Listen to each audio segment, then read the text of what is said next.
Segura bem aqui.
Oi, som.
que homens têm louvor.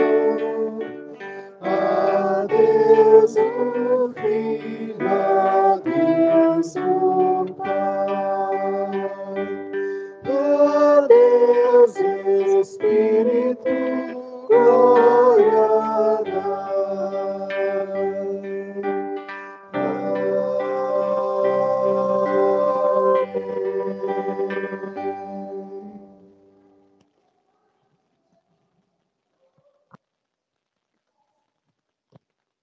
Bom dia, irmãos.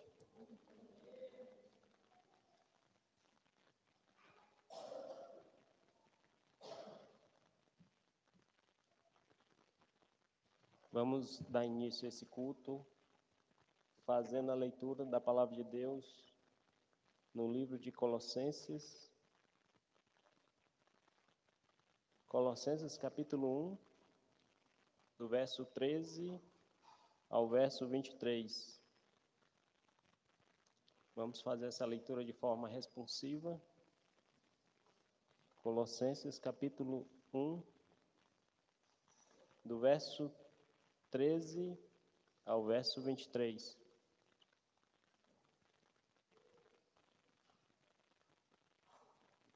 Diz assim a palavra do Senhor: Ele nos libertou do império das trevas e nos transportou para o reino do Filho do seu amor.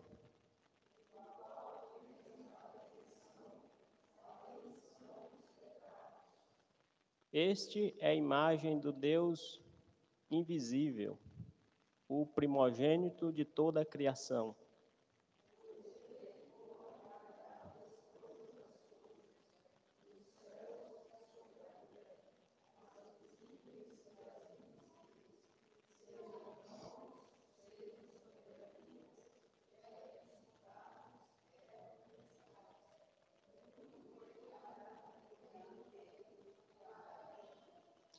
Ele é antes de todas as coisas, nele tudo subsiste.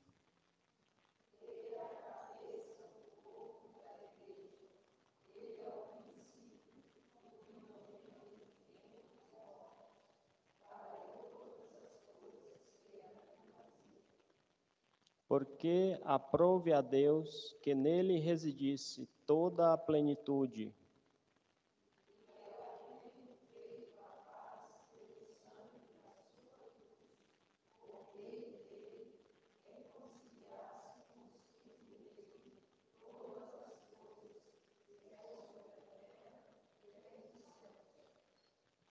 E a vós outros, também que outrora éreis estranhos e inimigos no entendimento, pelas vossas obras malignas.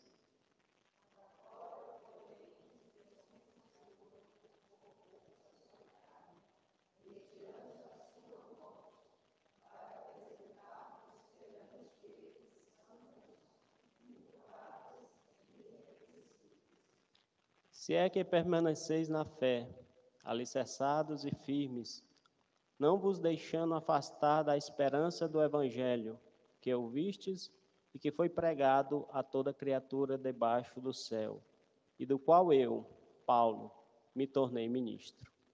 Amém? Irmãos, vamos curvar nossas cabeças. Podeis assentar? Vamos curvar nossas cabeças e vamos orar silenciosamente, pedindo ao Senhor que venha perdoar os nossos pecados.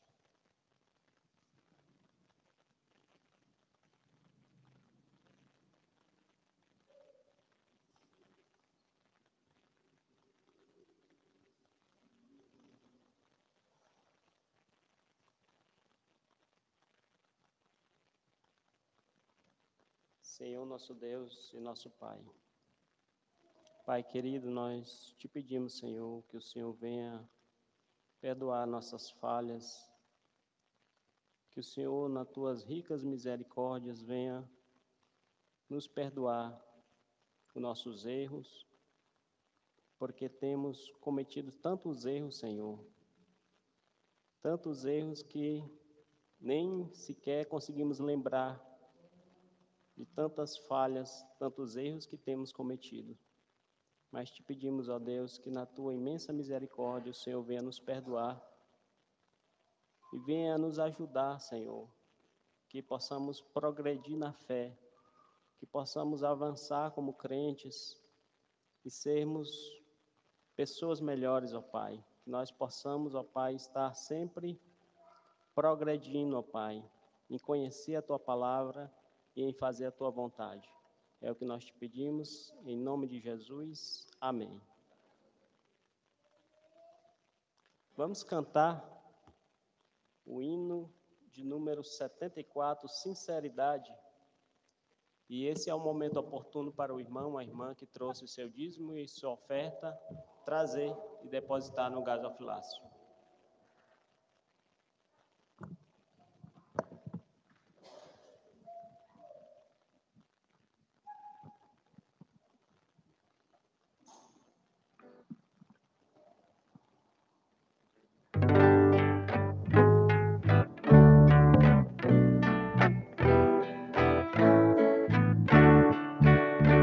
Jesus, Senhor, me chego a ti, Maria Santa mereci, o teu favor estende aqui, aceita o pecador. Eu venho como estou, sim, venho como estou. Porque Jesus por mim morreu, eu venho como estou. As minhas culpas grandes são, mas tu que não morreste em vão, me podes conceder perdão. Aceita o pecador. Eu venho como estou, sim, venho como estou, porque Jesus por mim morreu, eu venho como estou.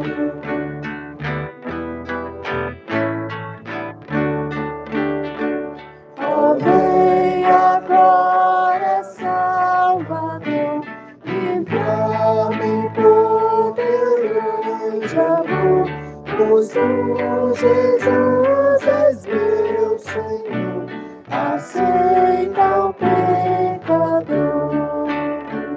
Eu venho como estou, sim, venho como estou, porque Jesus por mim morreu, eu venho como estou.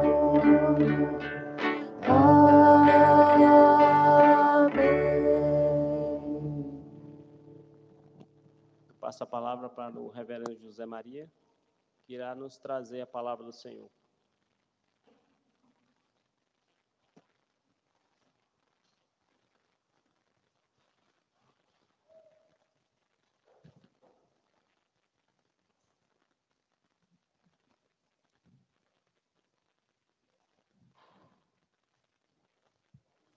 Bom dia. Livro de Apocalipse, capítulo 2.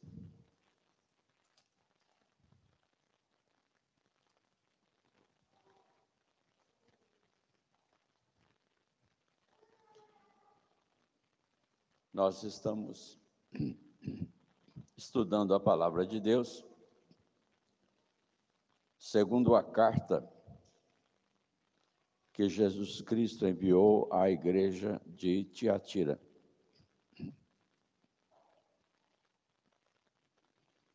Apocalipse 2, do versículo 18 ao 29.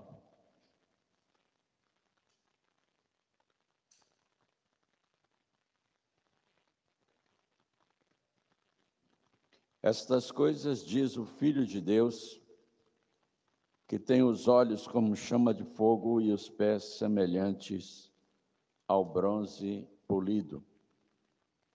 Conheço as tuas obras, o teu amor, a tua fé, o teu serviço, a tua perseverança e as tuas últimas obras, mais numerosas do que as primeiras. Tenho, porém, contra ti o tolerares que essa mulher Jezabel, que a si mesma se declara profetisa, não somente ensine, mas ainda seduza os meus servos a praticarem a prostituição e a comerem coisas sacrificadas aos ídolos. Dê-lhe tempo para que se arrependa. Ela, todavia, não quer arrepender-se da sua prostituição.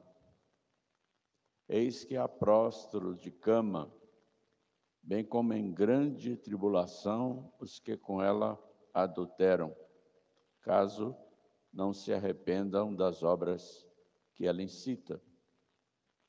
Matarei os seus filhos, e todas as igrejas conhecerão que eu sou aquele que sonda mentes e corações, e vos darei a cada um segundo as vossas obras. Digo, todavia, a vós outros, os demais de Tiatira, a tantos quantos não têm essa doutrina, e que não conheceram, como eles dizem, as coisas profundas de Satanás. Outra carga não jogarei sobre vós, tão somente conservai o que tendes, até que eu venha. Ao vencedor, que guardar até o fim as minhas obras, eu lhe darei autoridade sobre as nações, e com cetro de ferro as regerá, e as reduzirá a pedaços, como se fossem objetos de barro. Assim como também eu recebi de meu Pai, dar-lhe ainda a estrela da manhã. Quem tem ouvidos, ouça o que o Espírito diz às igrejas. Amém.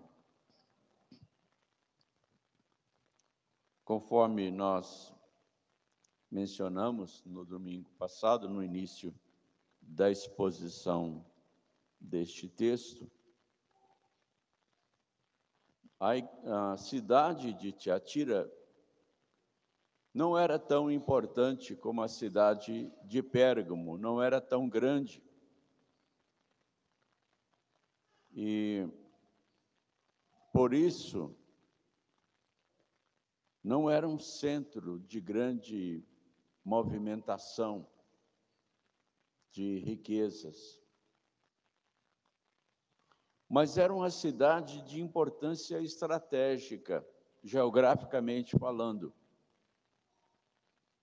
porque a cidade de Tiatira ficava na passagem da Estrada Real, uma estrada de comunicação entre a Ásia e a Europa. E por ali passavam as caravanas com todo tipo de produtos. Era uma rota comercial importantíssima para o Império Romano e para toda a região onde estava aquela cidade. E por isso Tiatira era conhecida como um centro comercial e funcionavam ali muitas agremiações de vários tipos e categorias de trabalhadores, principalmente de artesãos.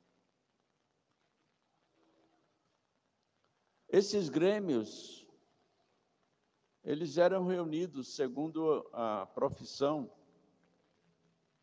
de cada um, e eles tinham as suas regras, as suas leis, como toda agremiação. Eles tinham seus sindicatos, com as suas reuniões, com as suas recreações e com as suas adorações. Cada um era dedicado a uma divindade. E nas suas reuniões, eles cultuavam essas divindades e eles promoviam festas que terminavam em libertinagem. E quem não participasse das reuniões, das festas, das promoções, era mal visto e podia ser descartado. Quem pertencia a essas agremiações procuravam participar de tudo, porque disso dependia o seu sucesso como artesão, como comerciante. Portanto, os que participavam desses sindicatos prestavam adoração às divindades que eram patronos desses sindicatos. Aquele que não fazia isso estava condenado ao fracasso comercial. Era de interesse econômico que as pessoas participassem ativamente das agremiações. Isso trazia problema para os crentes. Porque nas agremiações você tinha que declarar a sua fidelidade e a sua adoração ao imperador. César é Senhor. Você tinha que comer das carnes sacrificadas a ídolos. Você tinha que participar dos cultos e das libertinagens que aconteciam no final desses cultos. O verdadeiro crente não participava, e aí ele era excluído da agremiação. Essa exclusão implicava em fracasso econômico, fracasso comercial. Então, como conciliar a fé com a vida profissional?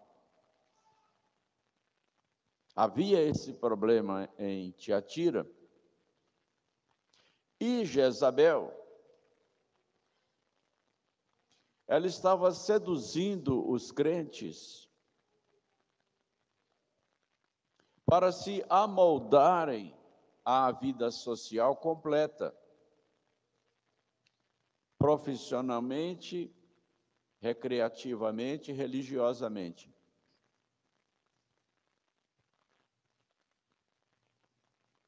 Ela estava argumentando com eles com base em uma filosofia que já existia naquele tempo, um princípio filosófico de que se você quer combater uma determinada ideologia ou ideia, você precisa conhecer profundamente essa ideologia ou ideia. Então, Jezabel dizia, se vocês querem serem crentes de fato, combatendo Satanás, vocês precisam conhecer profundamente as coisas de Satanás.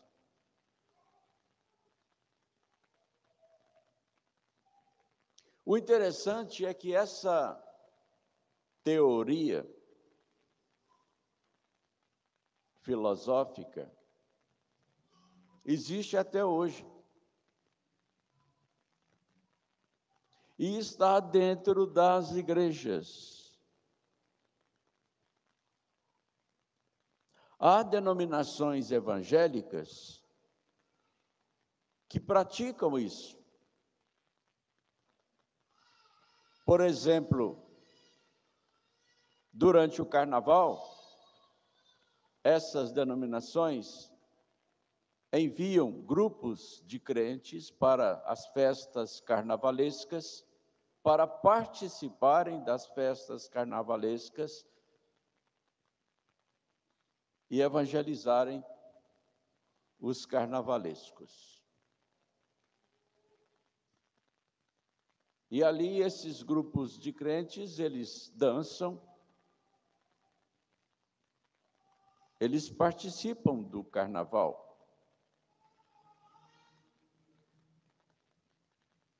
Eu já convivi com isso.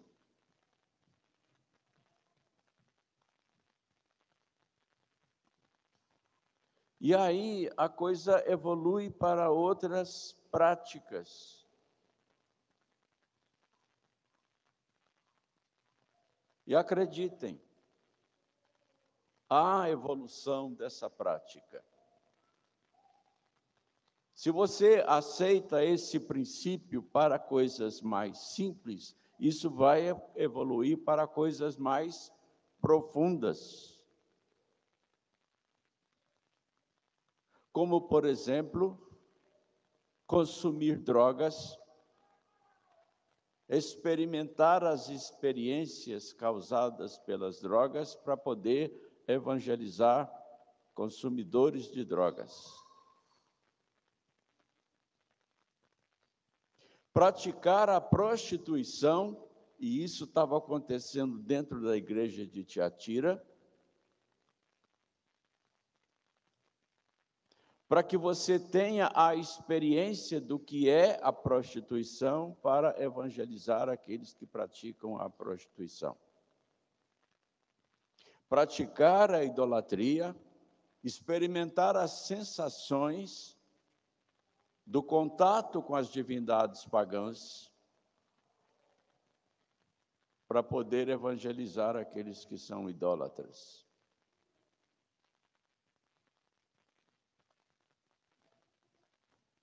A igreja de Tiatira estava vivendo essa experiência na vida de um grupo de pessoas.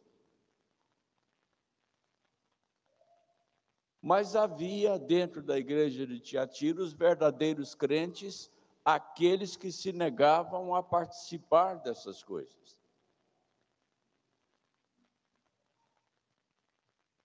Eles preferiam arriscar o seu sucesso comercial, industrial, arriscar a própria vida, arriscar os seus bens, as suas casas,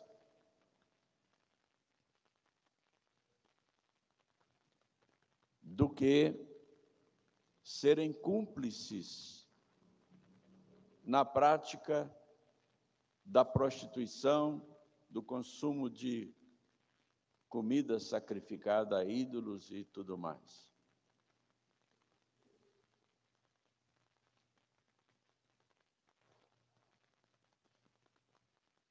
E o interessante é que essa igreja, ela era uma igreja ativa no trabalho de Deus. E Deus está dizendo aqui nessa carta que, atualmente, a igreja de Tiatira era mais ativa do que antes. Sempre foi ativa e agora era mais ativa do que antes. Mas é por causa dos fiéis. Porque quanto mais nós resistimos às tentações e às perseguições, mais poder do Espírito Santo nós temos.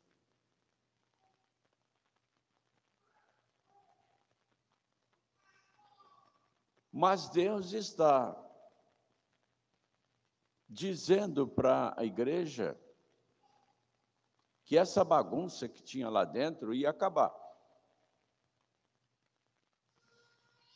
É bom que nós percebamos que a condenação de Deus, ela visa os faltosos. Quando Deus fala de julgamento, de juízo, Ele não está falando contra a igreja. Ele está falando contra Jezabel e os seus seguidores.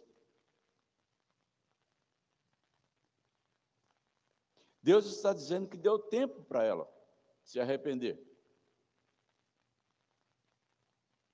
O nosso tema das mensagens é arrependimento.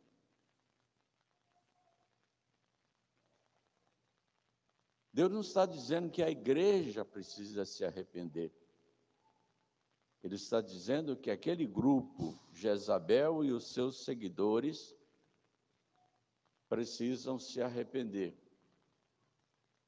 Do contrário, ele vem para juízo contra esse grupo, mas aí a igreja vai sofrer.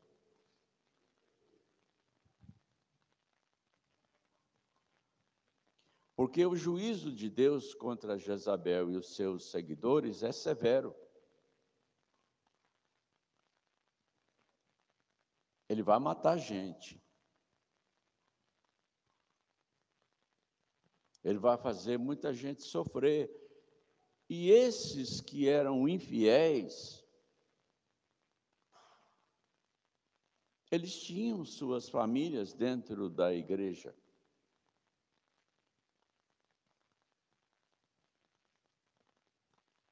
Mães e pais iriam ficar sem seus filhos. Filhos iriam ficar sem seus pais. Famílias seriam atingidas.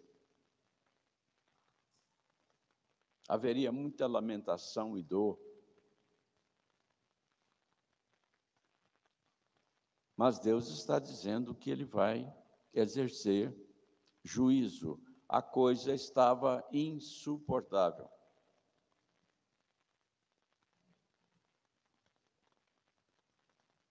E eu fico imaginando, dentro dessa igreja, os crentes fiéis, vendo essas coisas acontecerem, sabendo dessas coisas, sendo zombados por aqueles que estavam sendo infiéis. Porque quando uma pessoa está se apartando do Evangelho, ela se enche de orgulho, de soberba, e começa a zombar daqueles que são fiéis. Começa a desprezar os verdadeiros crentes. Como nós costumamos dizer, essas pessoas se acham. Essas pessoas se gabavam de conhecer as coisas profundas de Satanás. Está escrito aqui. Eles tinham experiências espirituais, de visões, de revelações, que extrapolavam aquilo que os crentes conheciam.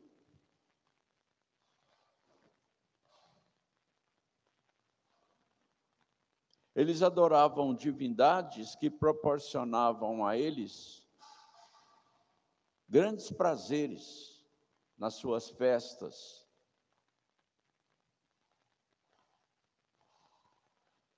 Eles estavam ganhando dinheiro com isso. Porque quanto mais as pessoas eram fiéis aos seus grêmios comerciais e industriais, mais elas prosperavam.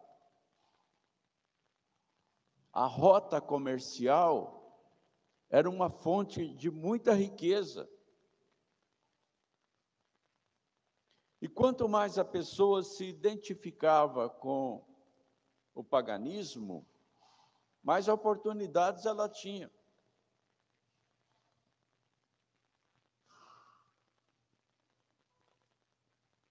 Nos nossos dias, com toda a corrupção que se institucionalizou, especialmente no serviço público. As pessoas que se negam a entrar no esquema da corrupção, elas não prosperam.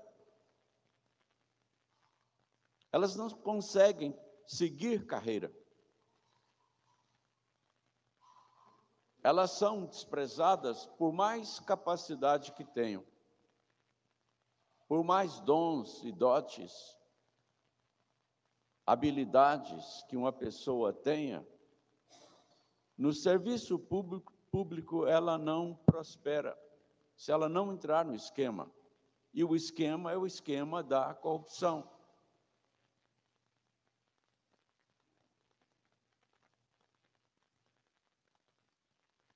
Isso não é novo. Isso já acontecia em Tiatira.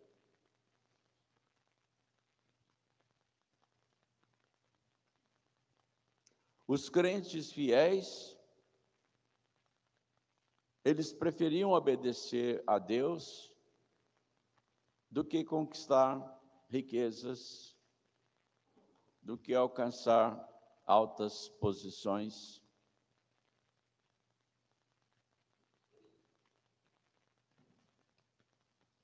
Se você ler a história dos judeus, especialmente na época em que Jesus Cristo esteve na terra,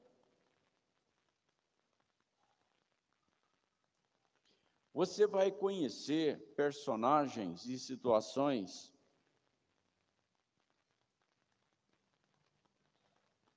que são muito significativos para isso que nós estamos falando. Olha só, vamos tomar como exemplo Zaqueu, o publicano. Zaqueu era um homem riquíssimo,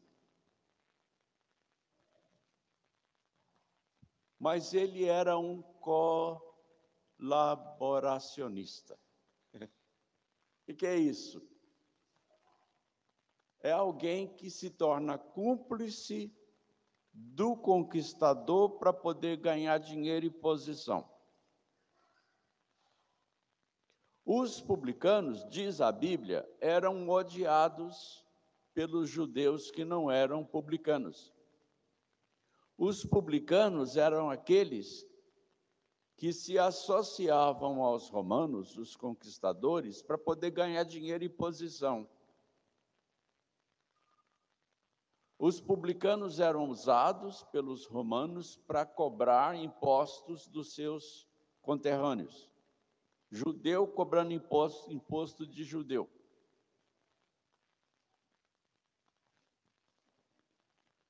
E o Império Romano estabelecia uma taxa que deveria ser cobrada.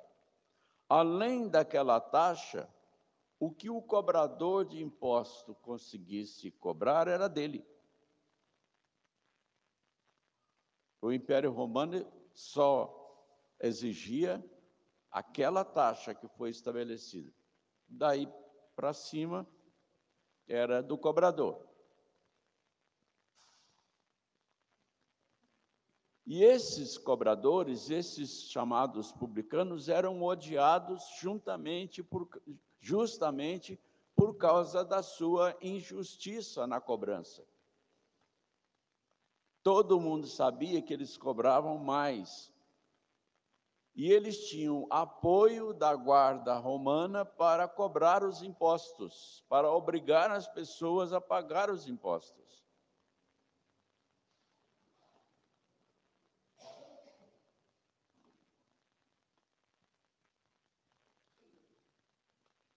Durante a época em que Jesus esteve sobre a terra, e antes dele e depois dele, aconteceram muitos conflitos políticos e sociais entre judeus e romanos e entre judeus e judeus.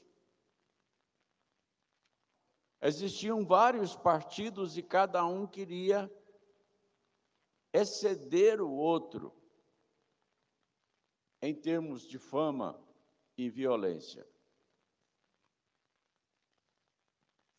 Todos nós que lemos a Bíblia conhecemos principalmente dois partidos, os fariseus e os saduceus. Mas haviam outros. Havia o partido dos zelotes, havia o partido dos sicários e outros. Alguns eminentemente políticos, outros apenas sociais e outros religiosos, como os essênios. Esses partidos, eles brigavam entre si.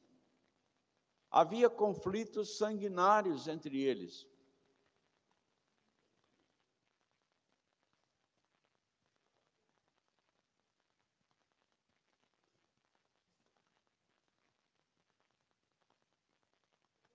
É como hoje nós temos muitos conflitos entre as denominações.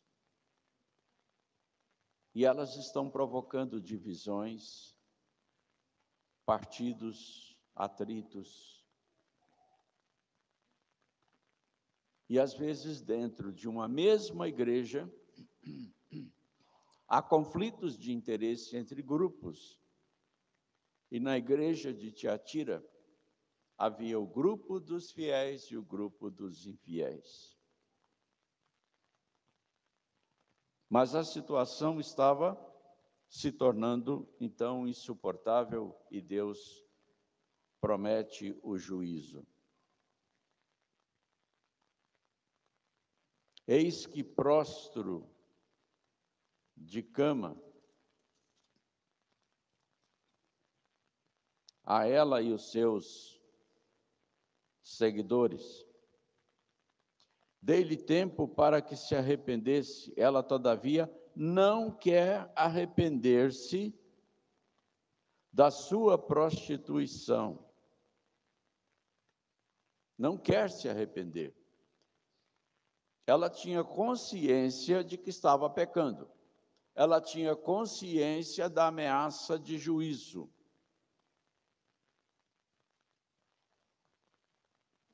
Mas ela não quer se arrepender. Significa que ela foi ameaçada, que ela tinha consciência. Mas, às vezes, nós estamos tão identificados com o pecado, com o vício, com o mau hábito, com o relacionamento, que nós não queremos mudar. Esdras teve que rasgar as famílias que haviam casado, que haviam sido formadas entre casamentos mistos, lá na Palestina, na Judéia, durante o tempo da escravidão, na Babilônia.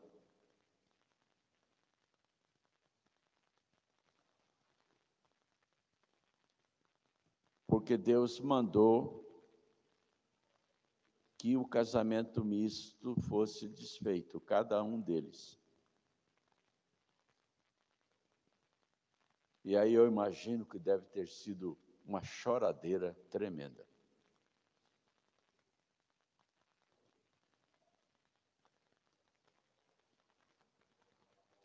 Dei-lhe tempo para que se arrependesse. Eis que a prostro de cama,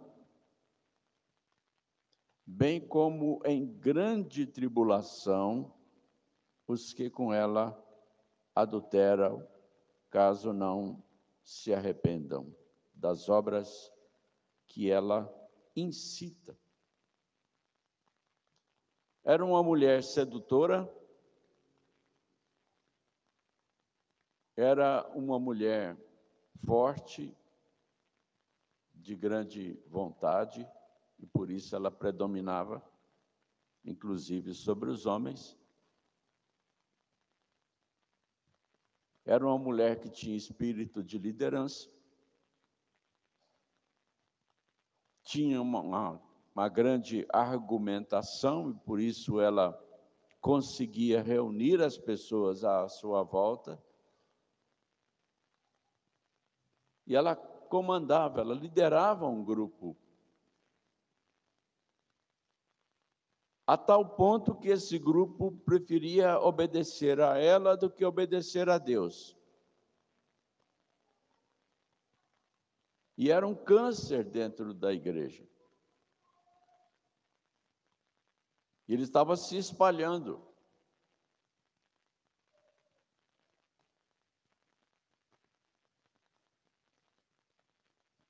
Bom, nós não sabemos o que aconteceu,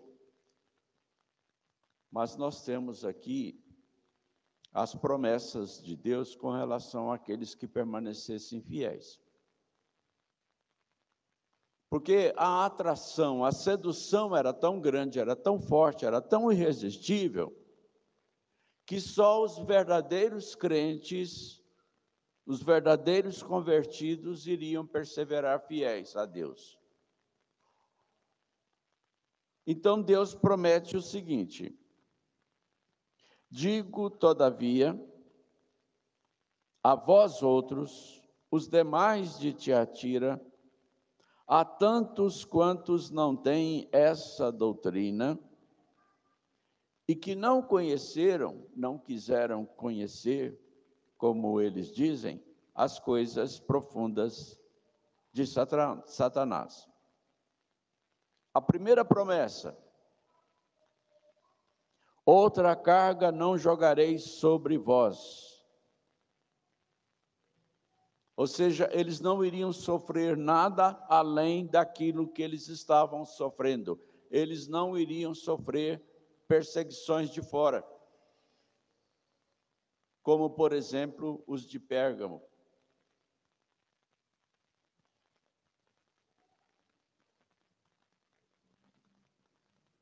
Outra carga não jogarei sobre vós, tão somente conservai o que tendes até que eu venha. Ou seja, aqueles que eram fiéis estavam vivendo exatamente como Deus quer que nós vivamos. Eles não precisavam fazer mais nada, era só continuar resistindo às tentações internas, continuarem sendo fiéis. Se você tem consciência de que é fiel a Deus, na sua obediência a Ele, na sua resistência ao pecado, você não precisa fazer mais nada. Basta continuar sendo o que é. Foi o que Deus disse para os crentes de Tiatira. Os fiéis estão fazendo a vontade de Deus. Basta continuar do jeito que estão. Mas tem mais, além de não colocar sobre eles outra carga, Deus promete a eles autoridade no juízo final. Eles vão participar com Cristo do julgamento das nações. Isso está lá em Apocalipse 20. De que maneira nós vamos participar do juízo final? Não sabemos, mas nós vamos julgar junto com Jesus Cristo as nações, todos os ímpios. O apóstolo Paulo fala sobre isso. Não sabeis que vocês vão julgar os povos?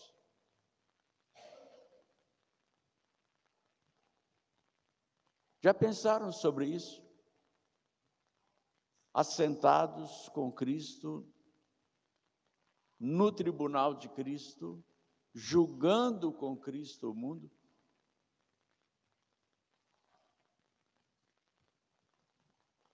Quando alguém te desprezar por ser crente, se lembre disto. Você não vai dizer para a pessoa, mas no final das contas eu vou te julgar, eu vou te condenar. Não, não precisa dizer isso. Basta que você se lembre disso, quando alguém estiver zombando de você por causa da sua fé. Lembre-se dessa promessa. Você vai sentar com Cristo no tribunal de Cristo para julgar aqueles que não pertencem a Cristo. Será que lá você vai poder dizer para o sujeito, está vendo? Lembra daquele dia? Agora você está aí sendo julgado, eu aqui estou te julgando.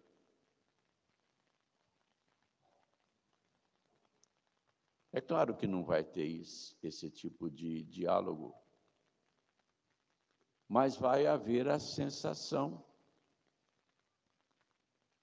Você vai estar no juízo final, julgando os ímpios, e pode surgir na sua frente alguém que no passado zombou de você e às vezes participou da tortura que você sofreu, da perseguição que você sofreu, da traição que você sofreu.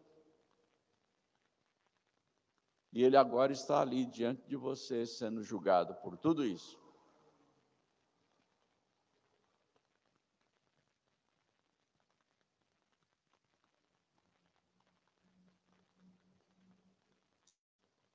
E além desse julgamento, há também o governo, o domínio. Porque os verdadeiros filhos de Deus receberão autoridade, poder e domínio sobre todas as coisas, para reger, governar todas as coisas. Aqui fala com cetro de ferro.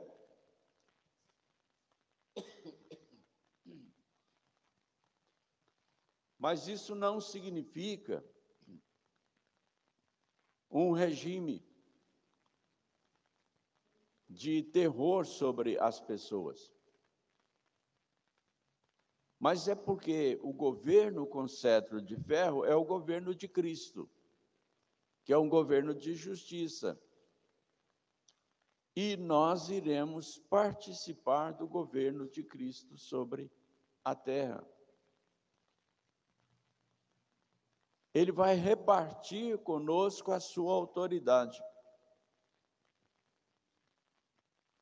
Lembram-se da grande comissão? Toda a autoridade me foi dada no céu e na terra. Ide, portanto, ou seja, com a mesma autoridade, ide, portanto, pregai o evangelho a toda criatura. Essa mesma autoridade Cristo irá repartir conosco para governar o novo céu e a nova terra. O que isso implica em detalhes, nós não sabemos, mas é uma promessa que Deus está fazendo àqueles que permanecerem fiéis.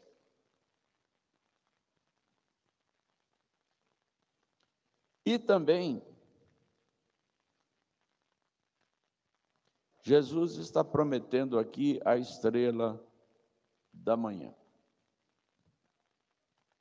A estrela da manhã na Bíblia, ou seja, a estrela da alva,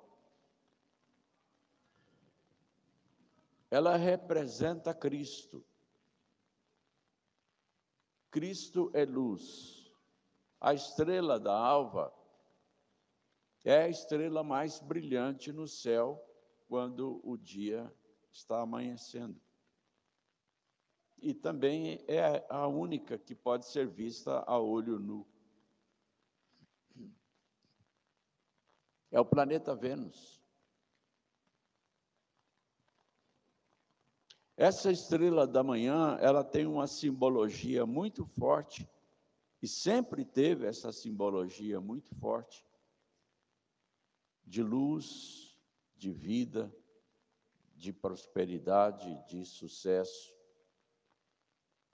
de fama, de fortuna. Ela representa tudo aquilo que as pessoas consideram bom e consideram desejável.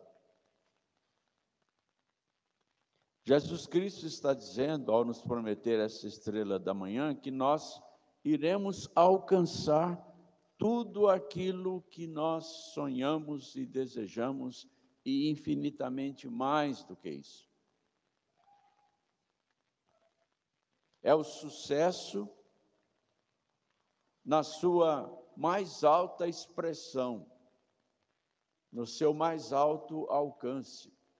É a realização de vida na sua maior expressão.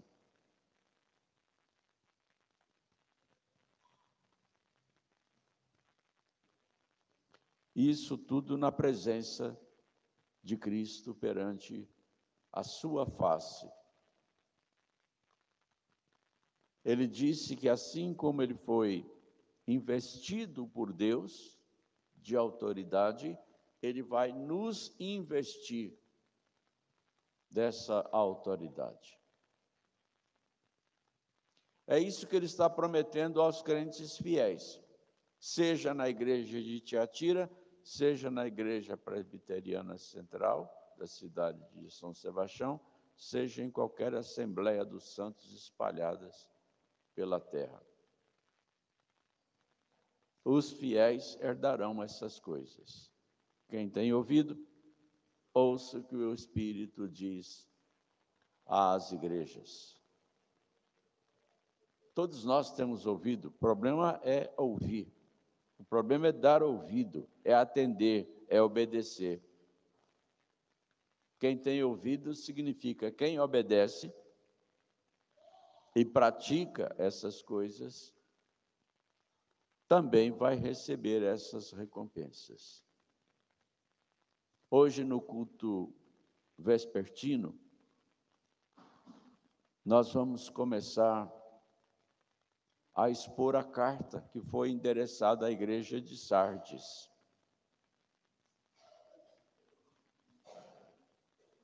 Que também fala sobre arrependimento. Até lá, se Deus quiser, Deus abençoe a todos. Vamos orar. Altíssimo Deus, eterno Pai, nós recebemos a Tua palavra e agora te suplicamos que Tu a faças prosperar nos nossos corações para a nossa santificação, para a consolação e fortalecimento da fé, do amor e da esperança naqueles que já creem, e para a salvação daqueles que ainda não te conhecem. Dá-nos, pois, ó Pai, a iluminação do Teu Santo Espírito para o conhecimento do Teu nome e da Tua vontade. Perdoa os nossos pecados, nós oramos em nome de Jesus. Amém. Nós vamos cantar o hino 79 e depois receberemos a impetração da bênção.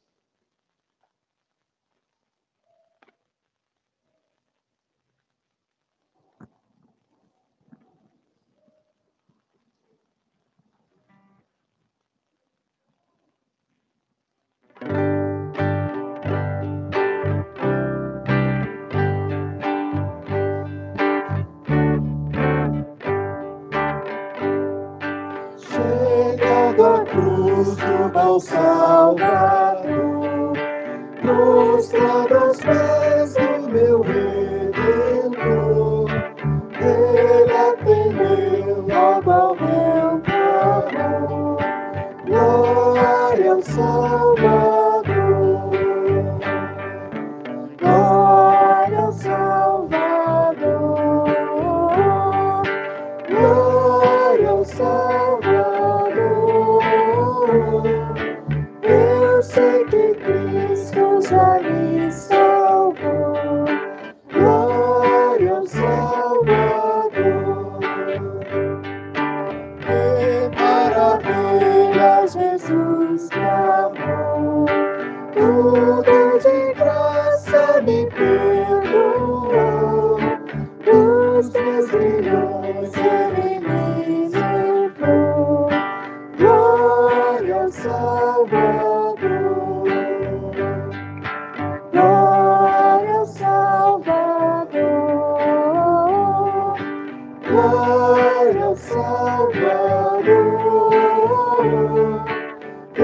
sei que Cristo já me salvou.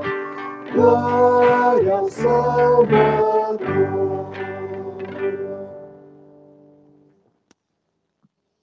E a graça de nosso Senhor e Salvador Jesus Cristo, o amor de Deus, nosso eterno Pai, a comunhão e as consolações do Espírito Santo de Deus, guarde os nossos corações e mentes em Cristo Jesus, hoje e para todos sempre.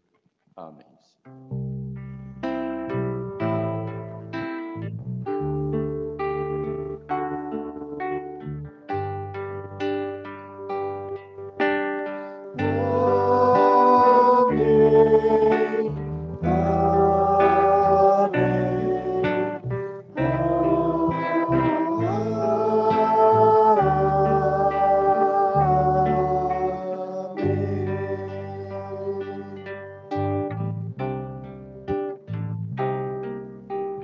Queira sentar-se, por favor, com a palavra à superintendência.